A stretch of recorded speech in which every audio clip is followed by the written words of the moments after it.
जनाब अर्ज किया है कि बेवफा के जख्मों पर मरहम लगाने हम गए, मरहम की कसम मरहम ना मिला मर हम गए। क्या बात है, क्या बात है, क्या बात है। एक तो छोटी सी शायरी फन टाइम था, करेक्ट।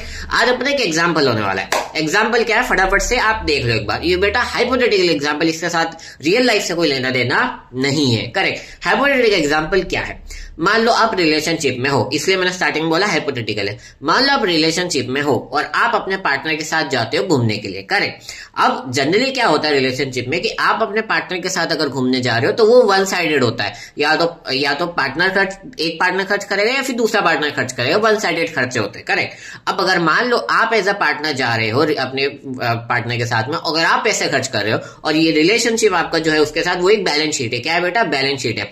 अब मान लो वो जो सामने वाला है, सामने वाला पार्टनर यानी कि जो आपके पैसों पे एंजॉय कर रहा है, जो आपके साथ है, वो अगर इस इनकम को अर्न इनकम लिखता है, जो आज अपन पढ़ने वाले बैलेंस शीट में अर्न इनकम में लिखता है, तो ये आपके लिए अच्छी बात है। क्यों? क्योंकि अगर इसने इसको अर्न इनकम में लिखा है यानी कि वो आपको पे बैक फ्यूचर में करने वाला है। फ्यूचर में करने वाला है मतलब वो आपके साथ और टाइम रहने वाला है, यानी कि इसको एज अ वो अर्न इनकम में लिखेगा। पर अगर वो ऐसा इसको एसेट में लिख रहा है, एसेट में लिख रहा है, इसका मतलब क्या है, वो सिर्फ यूज कर रहा है आपके पैसों का, आपका ही आपके पैसों का यूज कर रहा है, उसका कोई रियल लाइफ में आपसे कोई कनेक्शन नहीं है, तो ये आपके लिए अच्छी बात नहीं है। तो अगर उसने अर्न इनकम में लिखा है तो ये आपके लिए अच्छी बात है। तो क्या होता है अर्न इनकम, तो let's start without wasting any time. देखो बेटा, अर्न इनकम का मतलब क्या, earn income means income which is not accrue or not arises but yet received. मतलब ये कि जो इनकम अभी तक एक्रू नहीं हुई है, अराइज नहीं हुई, लेकिन फिर भी आपको इन एडवांस में मिल गई है। इसी को एग्जांपल को वापस डिस्कस करते हैं।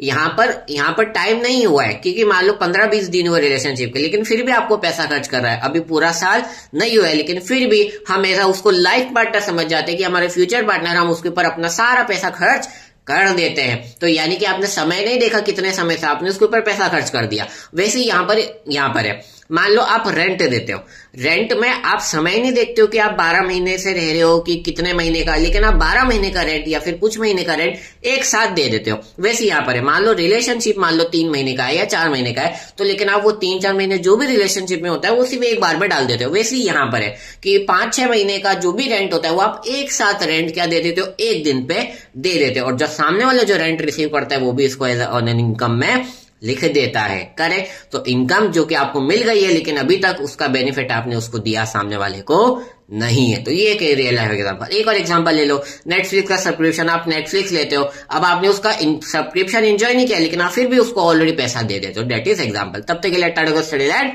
Be happy.